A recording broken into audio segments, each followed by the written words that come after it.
tous, bonjour à toutes, j'espère que vous allez bien. Bienvenue dans ce live du vendredi, comme d'habitude. Mais aujourd'hui, le un peu particulier, puis j'ai une invitée, j'ai Odile qui va nous rejoindre. Donc j'attends quelques instants qu'elle se connecte et qu'elle se joigne à nous.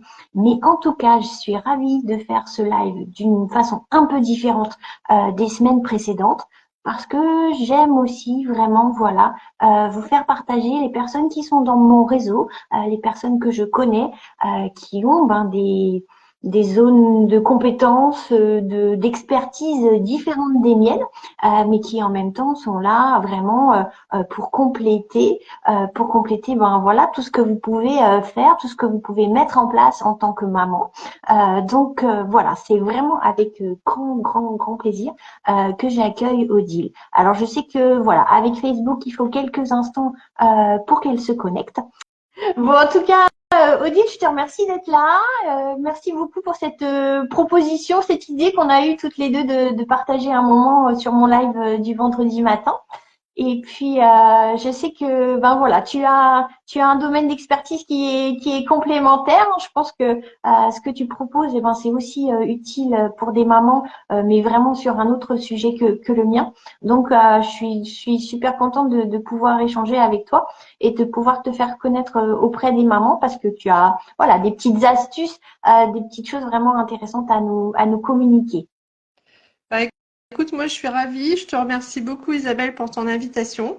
Ça me fait un grand plaisir de pouvoir partager avec vous tous en effet des petits tips et des petits conseils sur l'organisation et sur le rangement. Ouais. Donc, est-ce que tu peux te présenter en quelques mots, Odile? Quelle est ta spécialité? Qu'est-ce que tu aimes faire? Où est-ce que tu habites, travailles? Voilà, dis-nous un petit peu. Ça marche. Alors donc moi je suis Odile Sellier et j'ai créé l'entreprise On Simplifie en avril dernier. Alors le but de cette entreprise, c'est d'accompagner les femmes débordées à alléger leur charge mentale domestique, en fait pour simplifier leur quotidien.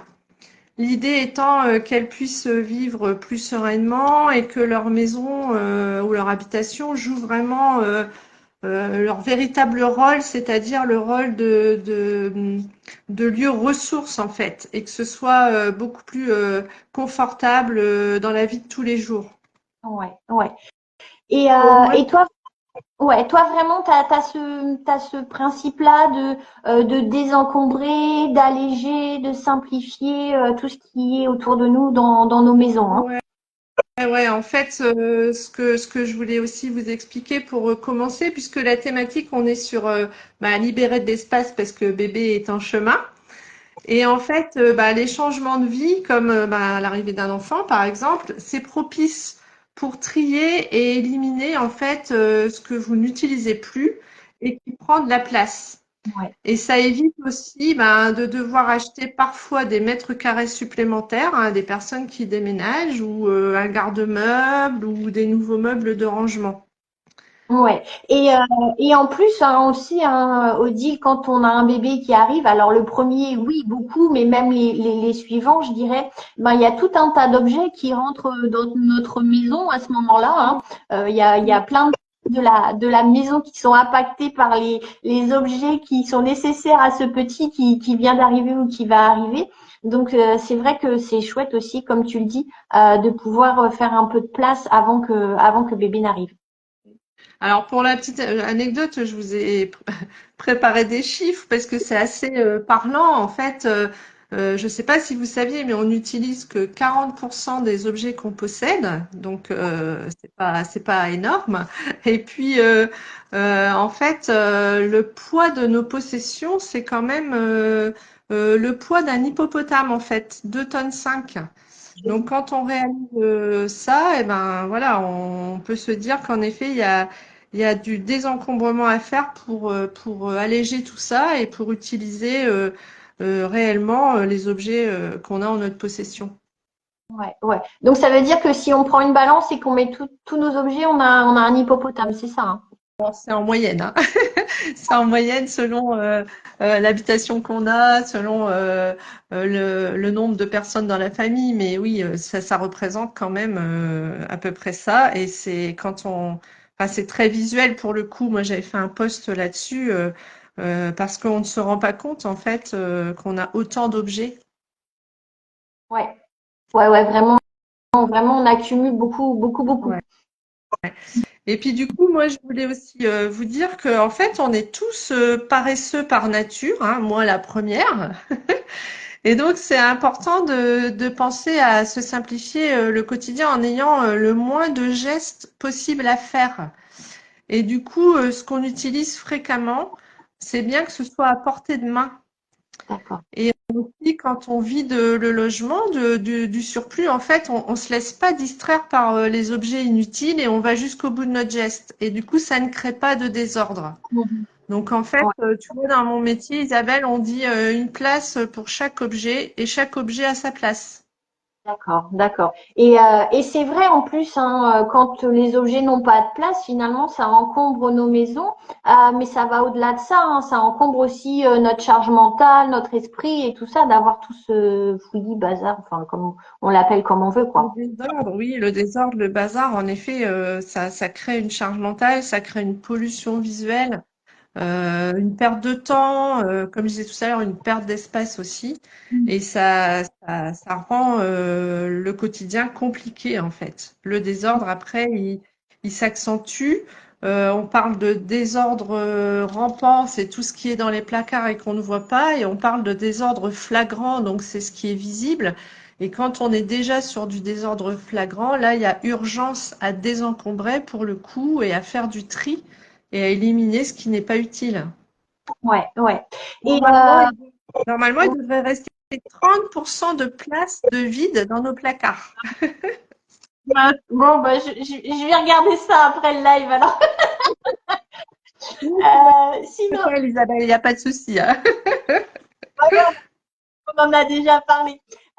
Sinon, Odile, concrètement, hein, toi, tu es dans la région d'Amiens, et vraiment, tu prends ta petite, tes petits outils, tes petites techniques sous le bras, et tu vas dans les maisons, tu vas dans les familles, et tu participes à l'allègement des encombrements des pièces Oui, que on choisit d'alléger.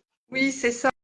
En fait, je fais un diagnostic au domicile parce que c'est un accompagnement personnalisé, même si là aujourd'hui je peux donner un peu des conseils de manière générale, mais l'important c'est de s'adapter à chaque situation qui reste unique quand même. Donc il y a un diagnostic qui est fait pour voir où se trouve la difficulté et l'état d'encombrement, en fait, voir si c'est une catégorie d'objets qui est concernée ou plutôt une pièce.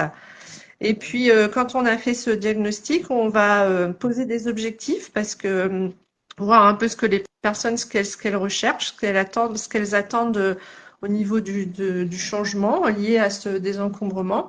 Et puis après, ben, ça passe par une mission, donc c'est soit une demi-journée ou une journée selon à quoi on s'attaque. Et moi, j'ai une méthode en fait avec à l'aide de questions-réponses. Moi, j'ai la distance, j'ai la neutralité par rapport aux objets, donc j'ai une manière de questionner pour que la personne, ce soit plus facile pour elle de trier.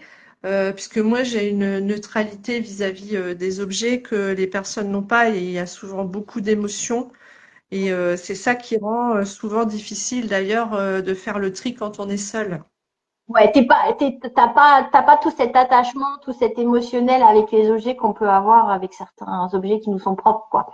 Voilà, c'est ça. Il y a une distance et puis du coup, euh, en fait, moi je fais jamais le choix pour la personne. C'est toujours la personne qui décide si elle garde ou pas l'objet. Et moi, je suis là vraiment pour guider à l'aide voilà, de certaines questions, pour qu'elle puisse faire le choix de la façon la plus euh, optimale et positive possible, en fait. D'accord, d'accord. Ok, ok, ok, super. Et du coup, si on en revient un petit peu à ce bébé qui va arriver, tu sais, quand on avait préparé le live, on avait dit, ben voilà, on va essayer de faire un petit tour des pièces pour donner des petites pistes, des petites astuces aux mamans et aux papas qui nous regardent. D'ailleurs, il y a un papa qui nous regarde. Coucou Rodrigue, je te fais des gros bisous et je pense que Odile aussi. Voilà. Donc, on avait prévu, voilà, de faire un petit tour de la maison. Et est-ce que tu veux bien commencer par la pièce qui va devenir la chambre? Parce que j'ai l'impression que c'est souvent le cas quand même dans les familles où en fait on a une pièce, un bureau, une pièce vide où on entrepose des choses. Et puis ben quand bébé arrive, on se dit que ben c'est peut-être là qu'on va faire sa chambre et que du coup ben il y a déjà plein de choses à l'intérieur de cette pièce. Alors, si en effet c'est une pièce qui devient la chambre du futur bébé, bah, il faut s'attaquer à cette pièce-là en premier. Alors, la désencombrer, ça veut dire déjà éliminer ben, tout ce qui est, alors, tout ce qui est cassé, qui est en double, que vous n'utilisez plus depuis un certain temps. Alors, tout dépend, ça c'est propre à chacun, mais en général, si on n'a pas utilisé quelque chose depuis plus de 2 ans, c'est qu'on ne le réutilisera pas, donc on peut facilement l'éliminer. Et en fait, dans cette pièce-là, il faut sortir voilà tout ça et faire des zones différentes. Il y aura certainement des choses qui vont partir en déchetterie. Et puis des choses qu'on pourra vendre. Alors la vente, il faut faire attention parce que c'est assez chronophage. Donc il faut se mettre des dates limites. Si on met des annonces sur le Bon Coin, on se dit voilà, au bout de tant de temps, si c'est pas vendu, eh bien je vais le donner, puisque la dernière zone, c'est vraiment la zone pour faire des dons. Dans les associations et puis dans les recycleries, les ressourceries. Et il y a beaucoup d'associations qui font hein, des appels aux dons régulièrement. Donc, il faut savoir que les objets, ils sont faits pour être utilisés. Donc, si vous les utilisez pas, ben, donnez-leur une seconde vie pour en faire profiter voilà, des personnes à qui ça va être utile. Ouais, ouais, ouais. Et c'est vrai, hein, toi enfin des fois on pense jeter, mais c'est vrai qu'on peut avoir ce réflexe aussi don et puis ben oui vendre si c'est possible. Mais c'est vrai que les associations et tout ça, elles sont toujours en recherche d'objets. Et puis après, quand bébé est là, évidemment, tout ce qui sert à l'enfant, c'est toujours, je pense, très apprécié ce genre de don pour la puériculture et puis toutes les petites choses autour de bébé. Ouais, j'en profite pour évoquer l'association Agena qui se trouve à Amiens parce que c'est une association qui prend en charge des familles en difficulté sociale et ils ont fait un appel aux dons récemment pour justement des vêtements, des articles de puériculture et tout ça. Donc, d'où l'importance hein, de pouvoir faire profiter d'autres personnes. Ouais, ouais. Ça s'écrit Agena, c'est ça? Agena? C'est ça, et c'est situé à Amiens. Ok. Ok, puis je pense qu'après, il y a aussi des initiatives équivalentes un petit peu partout en Oui, France, j'imagine. oui, oui, bien sûr. Oui, oui. Ouais, ouais. Donc, on va faire un petit tour dans la salle de bain, si tu es d'accord maintenant, Odile. Oui, alors bon, la salle de bain, ce qui se passe, c'est qu'on a souvent des produits de toilette qui sont entamés depuis un petit moment, qui sont oubliés. Donc, il faut savoir qu'un produit de toilette ou de maquillage, de crème, etc., au bout d'un an, c'est plus utilisable. Donc, c'est le moment de voilà de prendre un sac poubelle pour le coup et de les mettre dedans. Pareil avec les médicaments qui se trouvent souvent dans la salle de bain, c'est les médicaments qui vont être périmés, dont vous n'avez plus utilité. En fait, vous séparez les boîtes et les étiquettes que voilà, vous mettez au recyclage et vous pouvez redonner les tablettes de médicaments ou les bouteilles de sirop, etc. à la pharmacie. Ouais, ouais. Donc ça, c'est un tri qui peut se faire assez vite, je dirais, parce que ben ça c'est quelque chose qu'on oublie facilement de faire le tour de la salle de bain et des produits qu'on a. Et ça va déjà éliminer un grand nombre de flacons et de produits pour faire de la place pour le nécessaire de bébé justement. Et Pour les produits, pour les produits de soins, pour les peignoirs, les serviettes et tout ça qui vont arriver, quoi. oui, parce que c'est pareil, les serviettes de toilette, les draps de bain, en fait, faut regarder. Quelquefois, c'est défraîchi. ça peut être troué. Donc, ben ça, c'est des tissus qui peuvent être réutilisés d'une autre manière. Il y a aussi des personnes qui recherchent du tissu parce que ils font des petites pochettes ou des choses comme ça. Donc, c'est l'occasion de leur donner tout ce que vous n'utilisez pas. En fait, c'est pas la peine d'avoir trop de parures de serviettes ou de draps de bain. Il faut avoir Ouais, ouais. un nombre de parures suffisant pour, au niveau des lessives, voilà, avoir le turnover. Donc ça, c'est pareil, c'est à chacun de, voilà, c'est propre à chacun. Peut-être que moi, ça va être 3 parures et pour d'autres, ce sera 5. Mais en tout cas, 10, ça va faire trop. Nous, on a tourné à 2 à la maison et c'est quelque chose que j'ai adopté il y a quelques mois, mais je suis, voilà, 2, ça me suffit. Une de rechange et une qui se lave, ça le fait. Oui, voilà, normalement, si on procède Ouais, comme ça, c'est suffisant en effet. Et puis après, il y a les techniques pour gagner de la place aussi, c'est au niveau des techniques de pliage. Donc ça, moi, je mets des posts régulièrement pour donner des petits tips là-dessus pour gagner de la ouais. place. Tu fais des tutos pliage, souvent, je les vois passer, qui postent. C'est ça. Ouais. Et puis on avait pensé aussi à un autre endroit qui est la cuisine, parce que c'est vrai que souvent quand on a un bébé, ben peut-être qu'on a un petit robot genre baby cook ou équivalent qui arrive sur le plan de travail.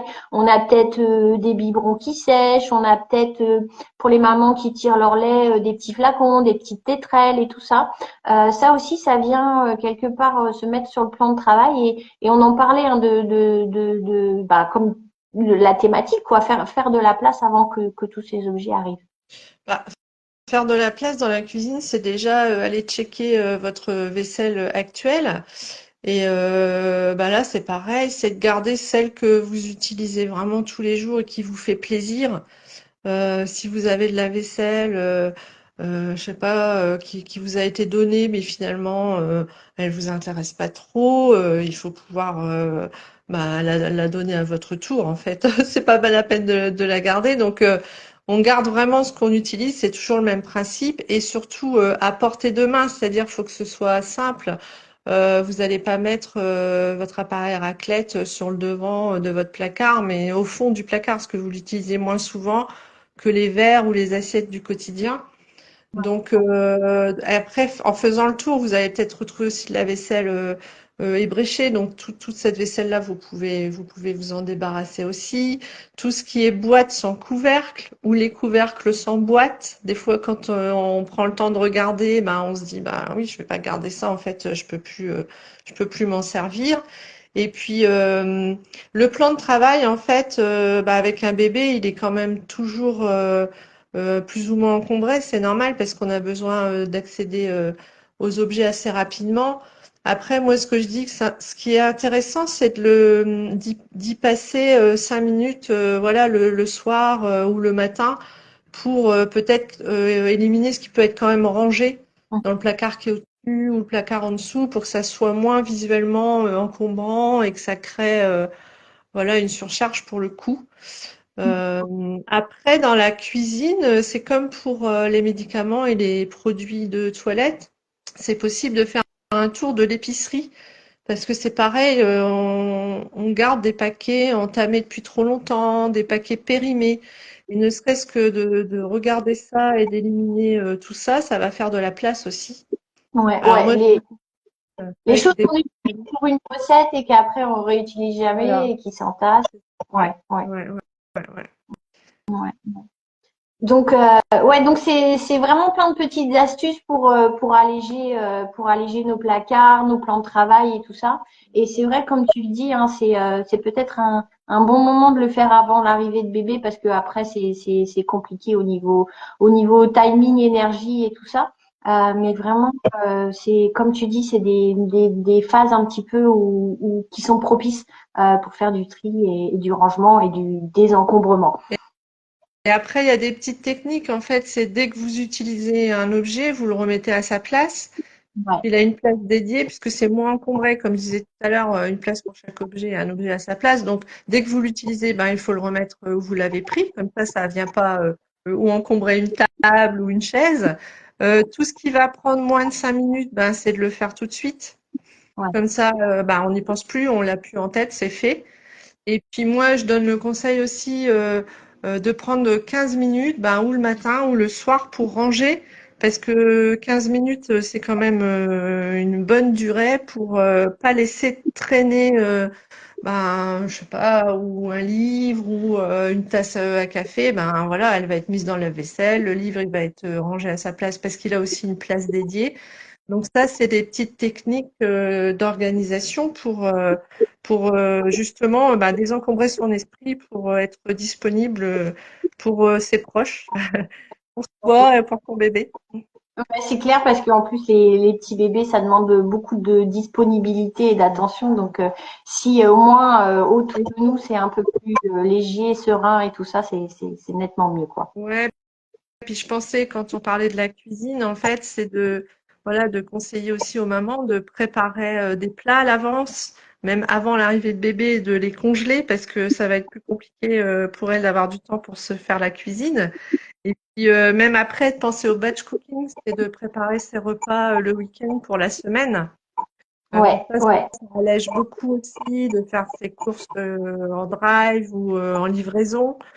Et après, de lâcher aussi prise en se disant que si de temps en temps on mange un plat picard, c'est pas grave. Tout ça hein, enfin voilà hein, ça arrive de temps en temps hein. Oui, Ouais, ouais. Tu sais, c'est comme les petits pots pour bébé, hein. Il y a des mamans, bah voilà, moi j'en fais partie où le plus possible on essaie de cuisiner, et puis bah des fois on n'a pas le temps, on n'a pas le choix, et puis bah c'est pas non plus grave une fois de temps en temps, pas quoi. grave. Tout à fait, je suis d'accord. Ouais, ouais. Ouais. Super. Bah, en tout cas, c'est super intéressant toutes les petites pistes que tu nous donnes déjà, Odile. Juste en dessous du live, je vais mettre tes coordonnées, ton site internet et tout ça. S'il y a des mamans que ça intéresse, ben de déjà de découvrir ton univers et puis ben toutes les petits tips que tu postes régulièrement. Je sais que le dernier c'était sur le pliage des sacs ou quelque chose comme ça. Peut-être que tu en auras fait un depuis. Mais je trouve que ça donne des idées et puis c'est vraiment super riche. Et vraiment, je suis convaincue qu'une maison où il y a rien qui traîne ou pas grand-chose, au niveau de la tête, ça allège énormément. Ça libère complètement. D'ailleurs, mon slogan, c'est libérer l'espace pour libérer l'esprit. Et donc, tu vois, On ça est, rejoint tout à fait ce que tu dis. on est dedans, ouais, ouais. Bah, en tout cas, merci Odile pour ta participation, pour ton partage. Et C'était puis, avec grand plaisir. j'ai fait abracadabra, mais on ne t'a pas vu. Tant pis, tant pis, tant pis. Oui, vous avez eu que la voix. Bon, Ouais, ouais, mais ouais, je vais trouver un petit truc, on va mettre ta photo et tout ça, et voilà, les personnes pourront te découvrir malgré tout. merci beaucoup Isabelle pour ton invitation. C'était avec grand plaisir. Je te souhaite une bonne fin de journée et à tout le monde aussi. Et peut-être à bientôt. Et merci aux papas et aux mamans qui ont regardé le live, et puis, bah ouais, Odile, à très très bientôt, et bonne journée, bon week-end. Bonne journée. Au revoir. Merci.